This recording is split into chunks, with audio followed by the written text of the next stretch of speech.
¿Cuántos hijos de Dios hay en este lugar? Amén. ¿Cuántos hijos de Dios hay acá? Amén. La autoridad de ser hijos. Amén. La autoridad de ser hijos. Es algo que vamos a hablar ahora. Amén. Lucas capítulo 3, versículos 21 y 22. Recién me acabo de acordar que no le dije la palabra a los chicos. Bueno, pero Lucas 3, 21, 22. Muy bien. Vamos a partir con esto, vamos a compartir como 3 palabras entre medio, pero partimos con esto. Aconteció que cuando todo el pueblo se bautizaba, también Jesús fue bautizado. Y orando, el cielo se abrió. Y descendió el Espíritu Santo sobre él en forma corporal como paloma. Y vino una voz del cielo que decía: tú eres mi Hijo amado, en ti tengo complacencia. Tú eres mi Hijo amado. Bien, cuando Jesús fue bautizado, una de las cosas que nosotros vemos aquí es que Él recibió la aprobación de su Padre. ¿De quién? De su Padre. De su Padre. Porque, ¿qué edad tenía Jesús en ese momento? ¿En ese momento?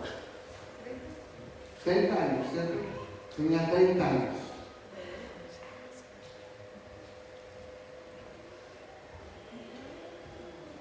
Jesús tenía 30 años y recién estaba iniciando entonces un ministerio a partir de este bautismo. El tema es que si nosotros lo pensamos, 30 años para que alguien recién inicie algo, parece como si fuese mucho tiempo. Porque quiere decir que vivió con el papá hasta los 30 años. ¿Y por qué digo que parece que fuese mucho tiempo? Quizá hoy día no es tanto, porque hoy día los hijos tienden a irse más grandes de los padres por el tema del estudio, ¿cierto? Pero antes los hijos tendían a irse más jóvenes del lado de sus padres, porque ellos en definitiva tenían que iniciar una vida nueva, tenían que casarse y todo eso. De hecho, generalmente en el Medio Oriente, donde estaba Israel, las bodas se daban cuando las mujeres tenían a veces 12, 13 años.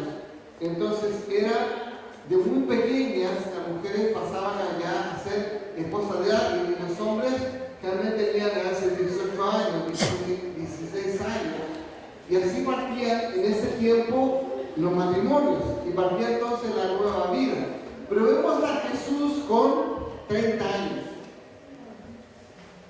Entonces, para ese tiempo, Jesús estaba demasiado crecido.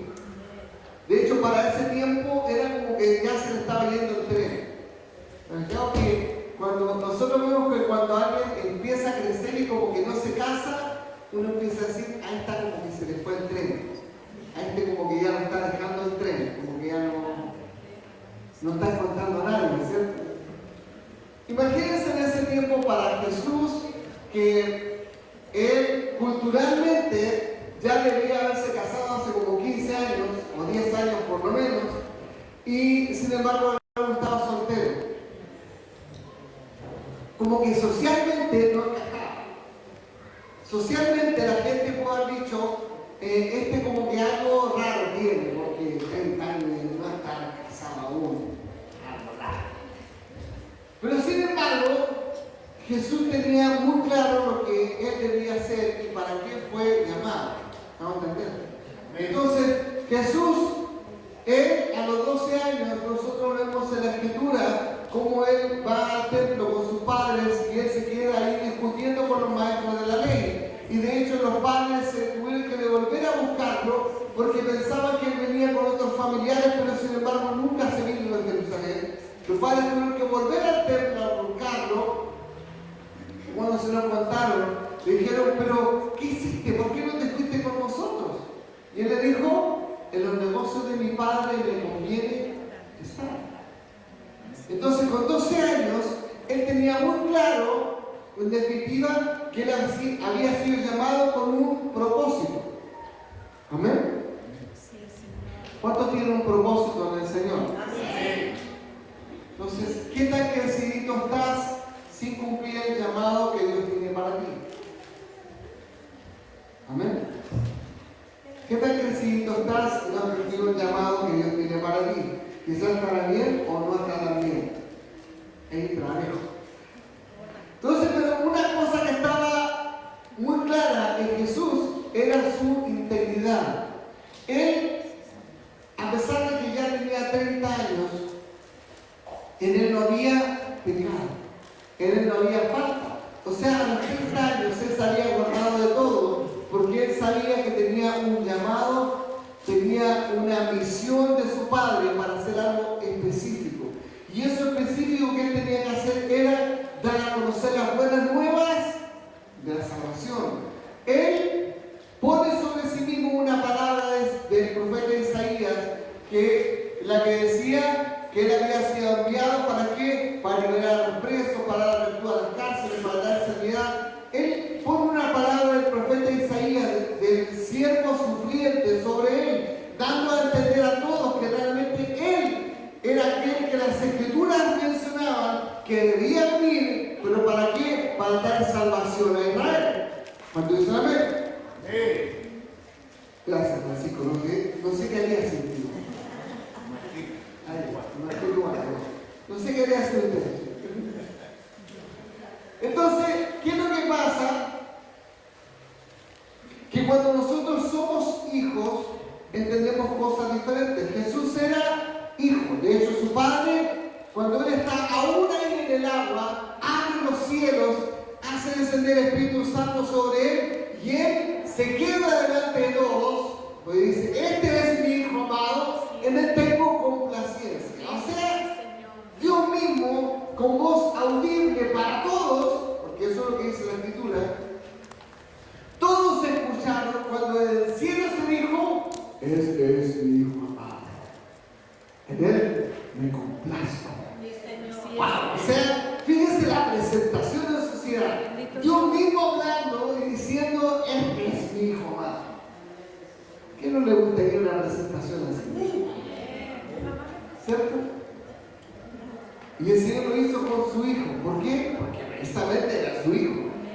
¿Saben los que somos padres? Entendemos algo que los que aún no lo son, no lo logran entender aún. Cuando nuestros hijos nacen, nuestros hijos se transforman en algo fundamental en nuestras vidas. Cuando nuestros hijos nacen, nos roban el corazón. Y de hecho se quedan con él. Porque nosotros, cuando vemos a nuestros hijos, en realidad vemos como algo que debemos proteger por siempre. A veces se nos pasa la mano, pero queremos protegerlos porque son nuestros hijos. Y queremos guiarlos y decirles cosas porque queremos que ellos sean lo mejor. Queremos que sean la mejor versión de lo que nosotros fuimos. Lo que de alguna forma esperamos como padres, que nuestros hijos ojalá ni sufran. No va a ser así, van a sufrir igual. Pero nosotros queremos evitarle el sufrimiento, ojalá. Porque los amamos. ¿Cierto? Y es tan difícil para los hijos entenderlo, aun sean pequeños o grandes, porque cuando los hijos son grandes, igual cuando se aplica el dicho que siempre decía mi madre, decía hijo chico, problema chico, hijo grande, problema grande. Y es así. Pero con todo, nosotros amamos a nuestros hijos. Pueden darnos problemas, hacernos rabiar de repente, dejarnos en bancarrota otras veces, pero sin embargo, los amamos. A veces se le ocurre tener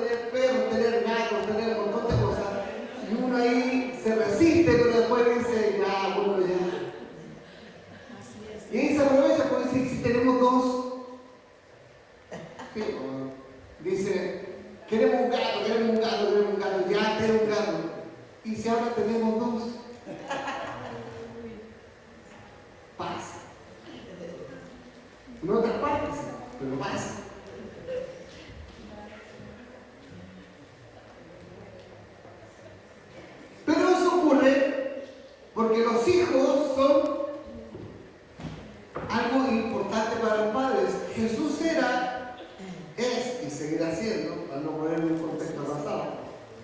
Lo más importante para mí es el Padre, porque es su hijo. ¿No entender? Pero sin embargo, a pesar de que es su hijo, Él decide enviarlo para que Él sea quien redima a la humanidad. Mirad cuán amor nos ha dado el Padre. Él se llamaba su hijo. Entonces, pues tal el amor del Padre que Él a nosotros nos dio algo que nosotros no merecíamos. Romanos capítulo 8, versículos 16 al 18. El Espíritu mismo da testimonio a nuestro espíritu. Ojo, fíjese bien, ahí está la palabra espíritu 2 veces. Pero la primera está con mayúscula. Muy bien. Entonces la primera está con mayúscula. Entonces, ¿qué está diciendo? El Espíritu Santo mismo da testimonio a nuestro espíritu. Nuestro espíritu. De que somos hijos de Dios. O sea, el Espíritu Santo le da testimonio a nuestro espíritu de que somos hijos de Dios. Siguiente, dice. Y si hijos, también. Y si hijos, también. Herederos. Herederos de Dios y coherederos con Cristo. Si es que padecemos juntamente con Él, para que juntamente con Él seamos glorificados. Pues tengo por cierto que las aflicciones de este tiempo presente no son comparables con la gloria venidera que en nosotros ha de manifestarse. Amén. Wow. O sea, ¿qué está diciendo Pablo a los romanos? Le dice, oye, si ustedes son hijos, entonces son herederos. Yo pensé que había venido a entender eso. Si son hijos, entonces son herederos. ¿Qué significa ser heredero?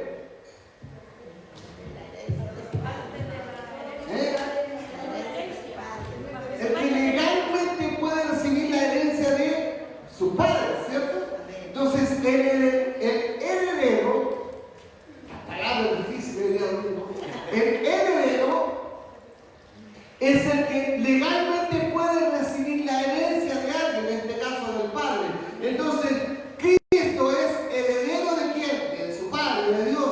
Entonces, pero la palabra que está diciendo es que nosotros somos herederos también. Amén. Y coherederos con Cristo. O sea, dos cosas. Somos herederos de Dios y coherederos con Cristo. O sea, heredamos juntamente con Él. No es que nosotros seamos herederos de segunda ni de tercera, sino que nosotros somos herederos juntamente con Cristo, coherederos con Él. O sea, todo lo que Cristo debe recibir, nosotros también. Amén. ¿Cómo te quedas? Entonces, todo lo que es del Padre es mío. Mío. Ya también tú. Entonces, todo lo que el Padre nos da es nuestro. Es nuestro. Lo que la palabra dice, ahí en este mismo versículo, muy bien, voy a contratarte.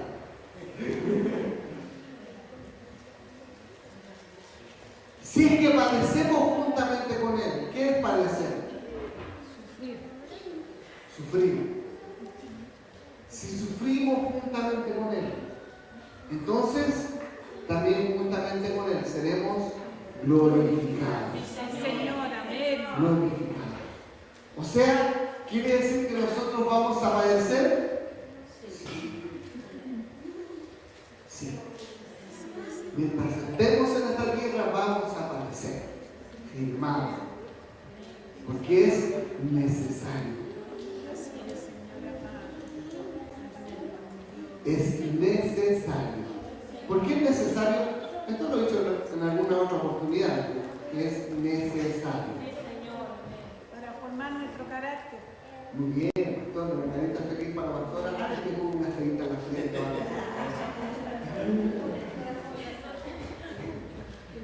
Porque debemos ser formados en nuestro carácter. Porque nosotros debemos llegar a la estatura del varón perfecto. A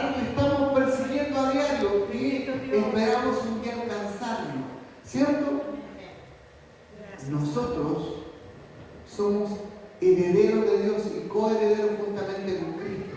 Pero Cristo, así como padeció, también nosotros coheredamos ese sufrimiento.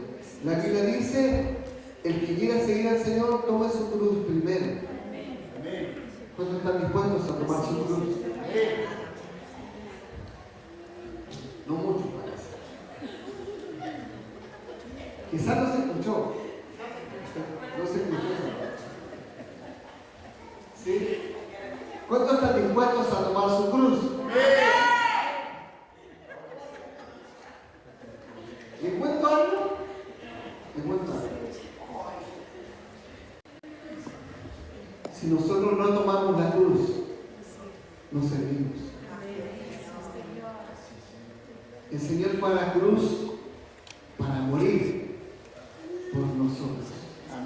Pero el Señor dijo que el que quiere ir en torno a Él debe tomar su cruz. Bien. Si nosotros debemos tomar la cruz, ¿por qué? Porque nosotros debemos morir juntamente con Él, para ser vivificados también en Él, en su resurrección. Pero primero es tomar tu cruz. Si tú no tomas tu cruz, entonces no puedes ser heredero. Bendito Dios. Gracias, Señor. La autoridad de ser hijo. La Biblia nosotros nos habla acerca de autoridad espiritual. ¿Cierto? Entonces, ¿qué es lo que estábamos diciendo nosotros? De que somos coherederos juntamente con Cristo, ¿cierto? Y si somos coherederos, entonces ¿qué necesitamos? Necesitamos nosotros tomar nuestra cruz e ir también siguiendo al Señor. Lucas 4, versículo 1 al 13, vamos a leer algo más ahí. ¿Qué dice Lucas 4, 1 al 13? Dice, Jesús lleno del Espíritu Santo, volvió a recordar y fue llevado por el Espíritu, mayúsculas, o sea, fue llevado por el Espíritu Santo al desierto. O sea, fue guiado hacia el desierto. Jesús no fue solo, alguien lo llevó hasta el desierto. O sea, muchas veces tú vas a estar en el desierto, no porque tú quieras, sino porque Dios te pone ahí. Eso que está en el versículo anterior, que me cambió Diego, lo que está diciendo es que muchas veces Dios mismo te pone en el desierto. ¿Por qué? Porque es necesario que nosotros seamos formados. Entonces, el problema es que muchas veces cuando estamos en el desierto, no hacemos nada para salir de él. ¿Por qué? Porque de alguna forma pretendemos, estando en el desierto, a pesar de que el Señor nos habla y nos dice, vuélvete a mí, cambia, vuélvete a mí. Nosotros decimos, no, yo aún puedo aguantar aquí, yo puedo caminar por la duna y el Señor, yo quiero salvarte, ven a mí, no, yo aún puedo pasar por la tormenta, pero salga ahí de ese desierto, yo quiero salvarte, no, yo sé que yo puedo llegar hasta el otro lado. Y el Señor diciendo, hasta pero sigue en el desierto. ¿Por qué? Porque no entiende que lo que Dios quiere es salvarle.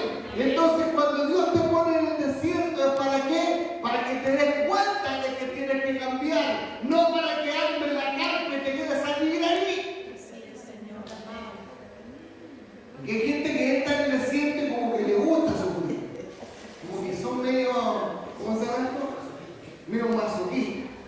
Están en el desierto, sufren, les duele, pasan necesidad, como que ahí están en el suelo y lloran y hasta lloran al Señor diciendo, ¿por qué a mí? Pero sin embargo me gusta el desierto. ¿No? Si usted pone en el desierto para que aprenda, no para que te quede salir ahí. Así es, Señor. ¿Me sigue? Jesús estuvo 40 días en el desierto y fue suficiente. Hay algunos que llevan años en el desierto y algunos días. Digo, no hay.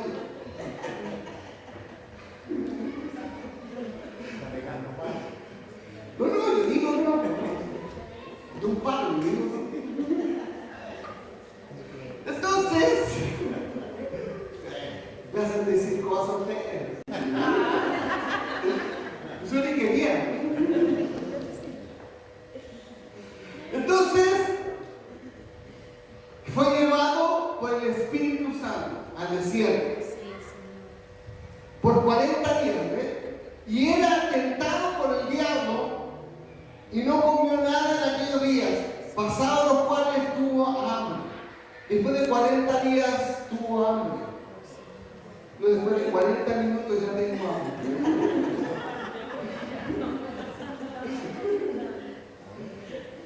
Tuvo hambre. Mi esposa dice, a mí la pena me da hambre, la alegría me da hambre, y también la emoción me da hambre, la angustia me da hambre, conclusión, todo me da hambre.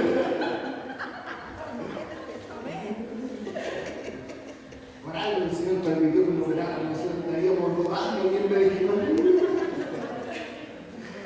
Y entonces el diablo le dijo, si eres hijo de Dios, di a esta piedra que se convierta en pan.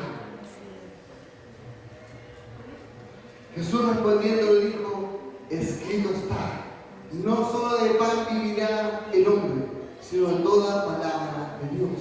Y entonces vemos una primera cosa. ¿Qué cosa? El diablo lo primero que hizo fue apuntar a las necesidades de Jesús. Dijo, este lleva 40 días sin comer, debe tener hambre, seguro. Seguro. Si fuese piedra viva, lo habría estado tentando como después de la hora del almuerzo. Después de 40 días, dijo, este debe tener hambre. Entonces, dijo, mira, escrito está. El diablo usa dos cosas. Uno usa la palabra. Y dos, su necesidad. Y le dice que esta piedra se convierta en pan. Que esta piedra se convierta en pan. Nosotros ya a esta altura estamos diciendo que esta piedra se convierta en pan. Que esta piedra se convierta en pan. O sea, él apuntó a su necesidad. ¿Saben? Muchas veces en la sociedad actual, en lo que hace el enemigo y lo que hace todo el plan maquiavélico de este mundo, de alguna forma es hacernos sentir que tenemos necesidad de muchas cosas. ¿Sí? Lo mismo que a Jesús. ¿Cuántos en la casa tienen cosas que no necesitan, pero las compraron porque están en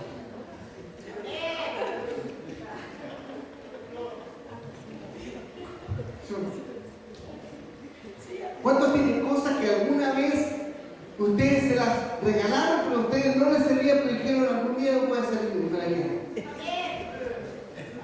Esta hora.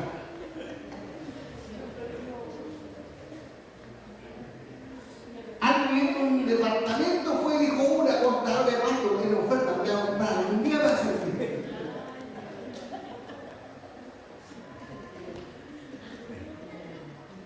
El enemigo ha sido tan astuto que ha creado una sociedad que hoy día siempre tiene necesidad de algo, que inventa necesidades a la gente y la gente realmente está convencida que necesita algo más.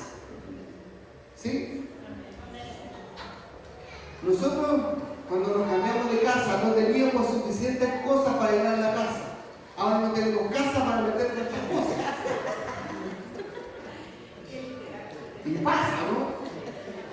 Pasa. ¿Por qué? Porque uno, cuando ve que como que tiene un espacio, uno dice como que aquí hace falta algo. Esto como que tengo necesidad de algo. ¿Se han fijado que uno cuando va a un molchino, uno entra no necesitando nada, pero siempre sale con algo? Como que hay algo que uno necesita. Los chinos son espectaculares para estas cosas. Uno entra y dice, ¿cómo puede vivir toda mi vida sin esto?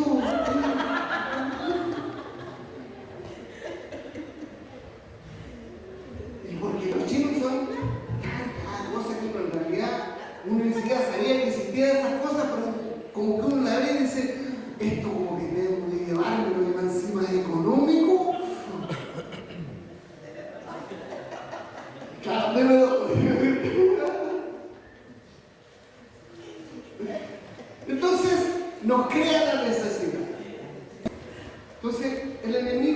a crear una necesidad que realmente no tenemos. ¿Para qué? Para tenernos siempre, constantemente en angustia.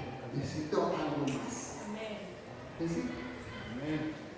Pero sí, la palabra dice, Jesús respondiendo le dijo, escrito está, no solo de pan vivirá el hombre, sino de toda palabra de Dios. La palabra de Dios. Importante. Y le llevó el diablo a un alto monte y le mostró en un momento todos los reinos de la tierra. Y le dijo el diablo, a ti te daré toda esta potestad y la gloria de ellos, porque a mí me ha sido entregada y a quien quiera la doy. Entonces el enemigo dijo, con esto sí que yo lo convenzo. Y lo que hace es llevarlo a que él vea todos los reinos de la tierra. Y le dice, yo soy el que yo quiero. Solamente ahora, listo, estamos y yo te doy todo esto. Hoy en día la gente tiende a medirnos si somos o no exitosos por lo que logramos, por lo que tenemos, por la posición en la que estamos. Y nosotros mismos muchas veces también hacemos eso. De alguna forma estamos buscando aceptación por el lugar donde vivimos, por el trabajo que tenemos, por el auto que tenemos. Y entonces, de alguna forma, nosotros no nos damos cuenta que caemos en el juego del mundo, que es como el juego de Satanás, que nos está diciendo que en definitiva, si nosotros aceptamos las reglas que Él nos pone, entonces Él nos va a hacer sentir exitosos. ¿Sí? Amén. ¿Cuántos viven de repente diciendo, si yo tuviese tal cosa, entonces sí sería feliz? Si yo tuviese ese auto, ahí sí que sería feliz. Si yo tuviese esa casa, ahí sí que sería feliz. Si yo pudiera poner a mis hijos en esa escuela, entonces sería feliz. Y de alguna forma, no nos damos cuenta que constantemente estamos poniendo una nueva meta y esa meta no nos hace ser felices, porque una necesidad llama a la otra. ¿Sí? Entonces el enemigo nos engaña haciendo que nosotros creamos que en realidad Él nos puede dar todo para que nosotros seamos exitosos, pero es mentira. Porque ni por más que nosotros creamos que llegamos a una posición, cuando estemos ahí, el enemigo nos va a decir, pero si pudiese estar en esta otra, sería más feliz. Y entonces muchas veces vivimos en angustia. ¿Por qué? Porque estamos esperando tener algo que aún no tenemos, sin darnos cuenta que si miramos hacia atrás, tenemos mucho más de lo que anteriormente tuvimos. Y entonces medimos nuestro éxito, no realmente por lo que Dios nos dio y por lo que Él hoy día nos ha dado como hijos, sino por lo que el enemigo nos pone en la frontera para que nosotros creamos que aún necesitamos mucho más. ¿Me sigue? Amén. Entonces, ¿qué es lo que realmente nosotros hoy día debiésemos ser? Es agradecidos. Amén. Agradecido. Yo soy agradecido de los hijos que tengo, de la esposa que tengo. Porque son realmente el motor que día a día me hace levantarse, seguir. Como yo sé que muchas veces fuimos el motor para nuestra madre, para que ella día a día se la pelara, trabajar, porque nosotros fuésemos algo.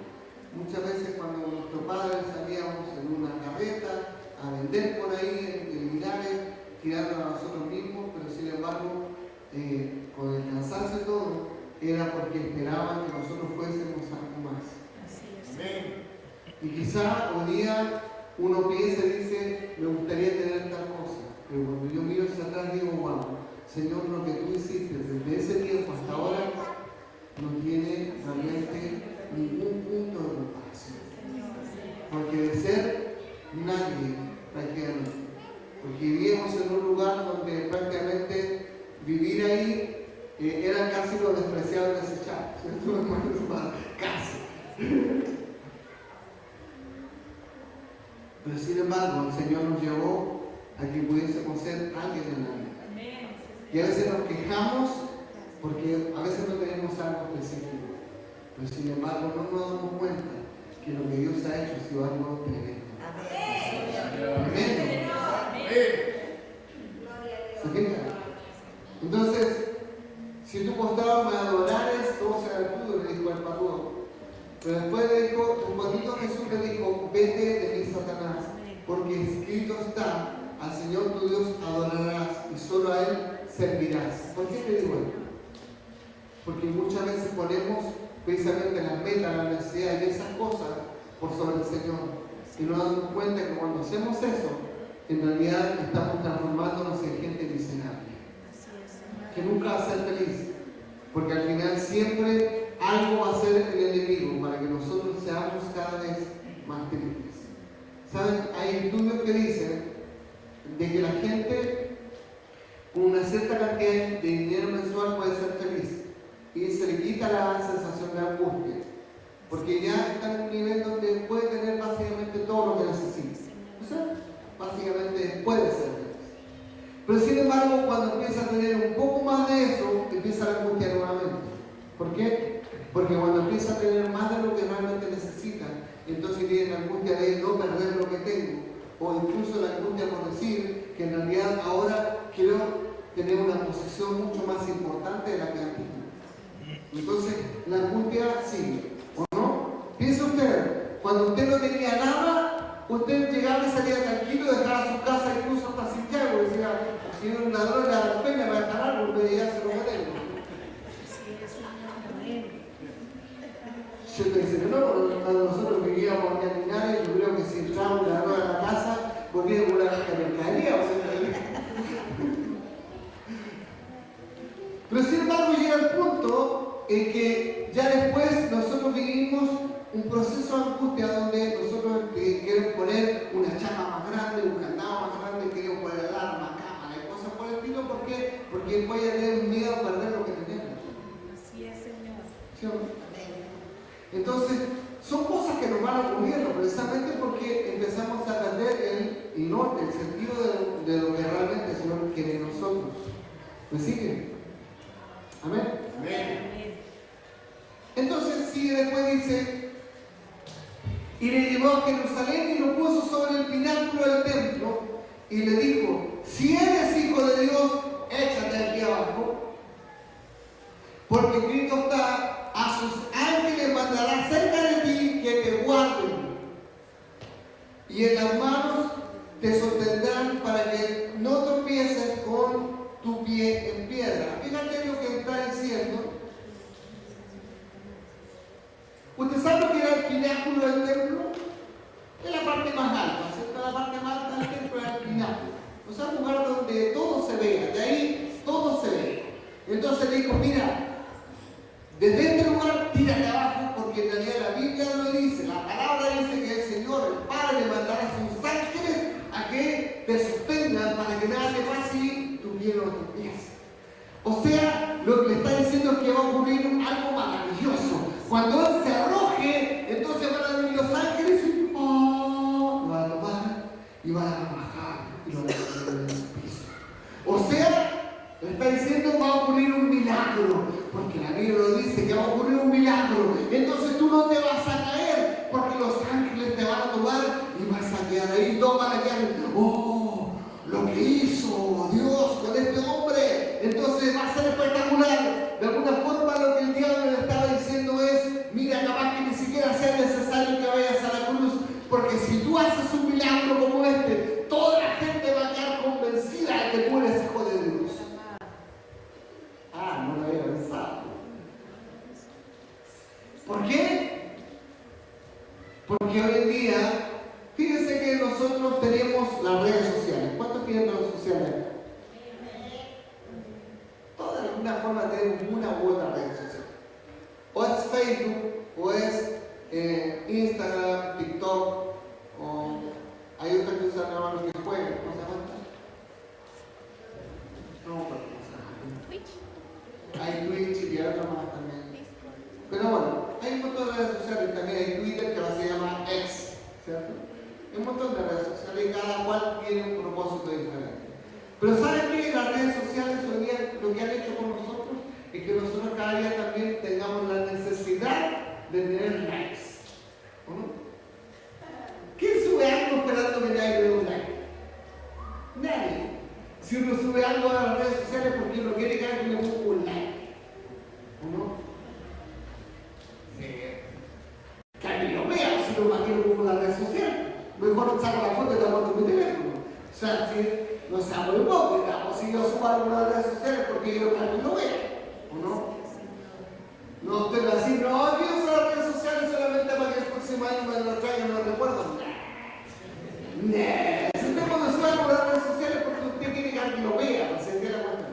Es como cuando una mujer dice, no, yo no me arreglo para que los demás me vean, yo me arreglo solamente para sentirme bien.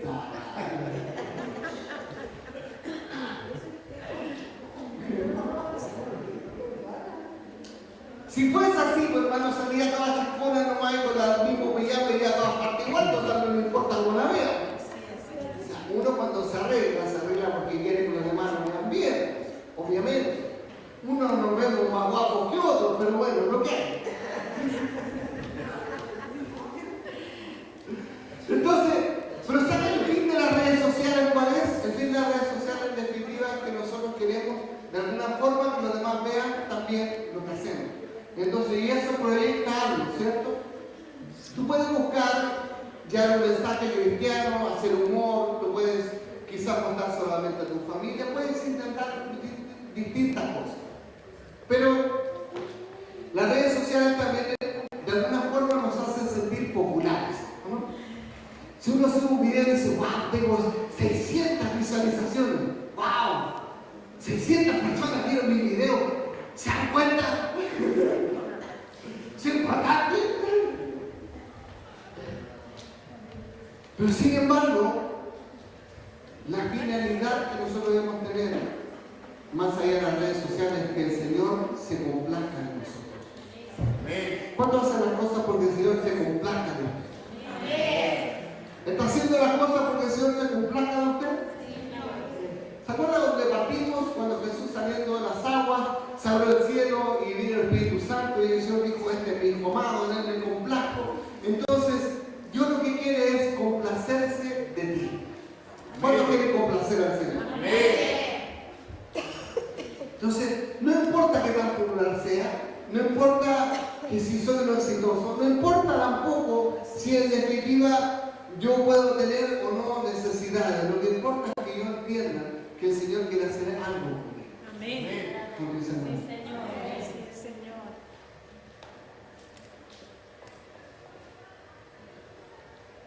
¿Cuántos son hijos acá? Amén. ¿Y cuántos son hijos de Dios? Amén. No es lo mismo, ¿cierto? ¿Cuántos son hijos acá? Amén. Nadie puede decir que no, todos somos hijos de Él. ¿Pero cuántos hijos de Dios sabemos? Amén. ¿Lo cree, verdad? Amén. Un hijo tiene autoridad y tiene una herencia.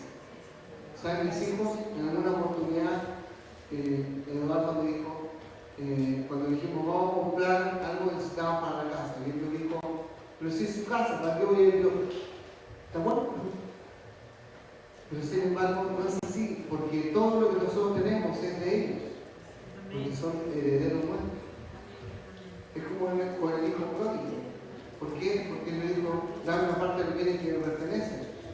Pero sin embargo, siempre todas las cosas que el padre tuvo eran de él.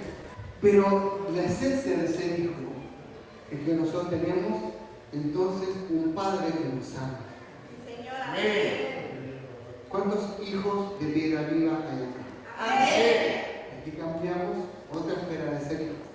Porque somos hijos de un Padre regular, somos hijos del Padre Celestial, pero también somos hijos de esta casa. Los hijos de esta casa son aquellos que realmente entendieron que realmente son importantes en este lugar. Dios los puso aquí para que esta casa creciera y esta casa fuese grande también, porque a Él le nació así. ¿Ustedes saben? Entonces, un hijo de esta casa lo que va a hacer es entonces hacer que esta casa sea cada vez más grande. Amén. ¿Amén? ¿Cuántos hijos hay acá? Amén. ¿Cuántos hijos hay acá? Amén. Bien. Entonces, si usted es hijo, ya sea de su padre natural, de su padre de Dios, o padre o hijo de esta casa, o las tres incluso, entonces Entonces quiere decir que usted debe ser agradecido por lo que Dios le ha dado. ¿Un hijo tiene autoridad? Sí. La autoridad que es dada por el Padre. Amén. Amén. ¿Cuánto dicen amén a eso? Amén. Quiero pedirte que te reconoces bien, por favor.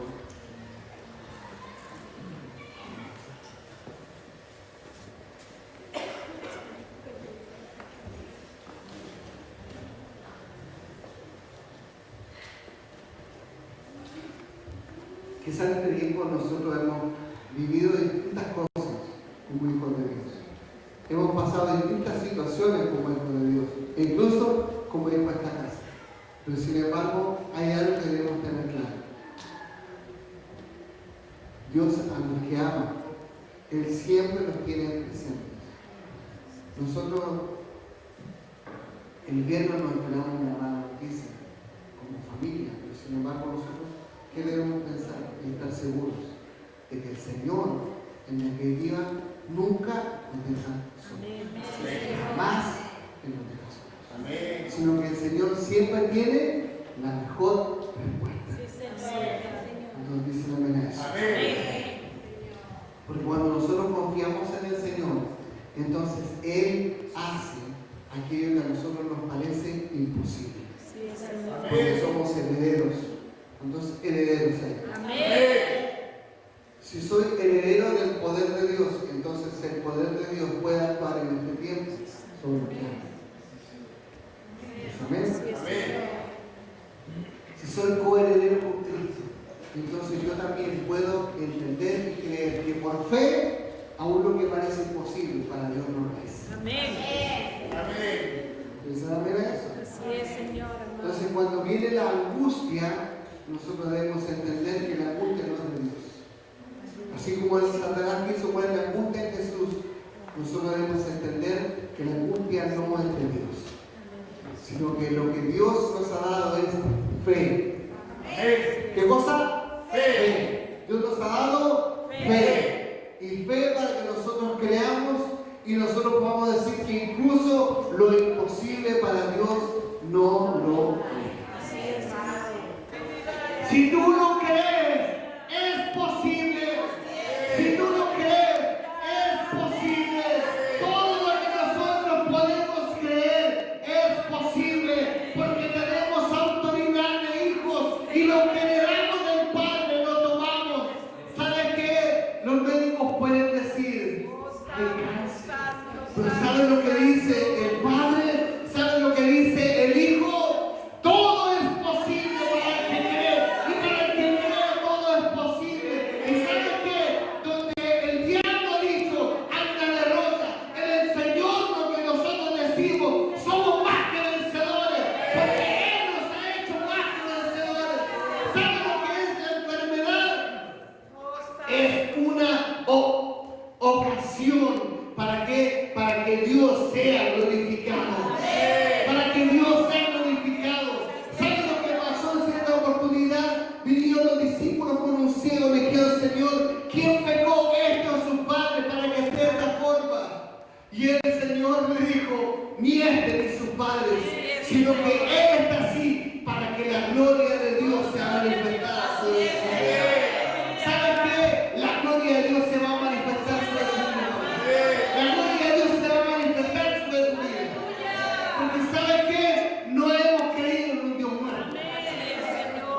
No hemos creído en un Dios muerto, sino que hemos creído en un Dios vivo. Un Dios vivo. Un Dios vivo. Y el Dios vivo lo que dice es: yo transformo la enfermedad en salud y transformo la muerte en vida. En vida. ¿Sabes? Yo me acordaba y yo decía, el Señor dijo, tus ojos no se cerrarán mientras tú no veas promesas cumplidas. ¿Sabes? Y eso qué quiere decir? Que lo que hoy está ocurriendo, lo único que hoy está ocurriendo es que Dios quiere mostrarnos que la gloria de Dios se va a manifestar sobre nosotros. ¿Sabe lo que Dios nos está contando, hermanitas? Que Dios nos quería precisamente así, que nosotros estuviésemos dispuestos a llegar y a humillarnos y tirarnos frente a Él y reconocer que sin Él no somos nada. Reconocer que le necesitamos, que somos un ejército poderoso en sus manos.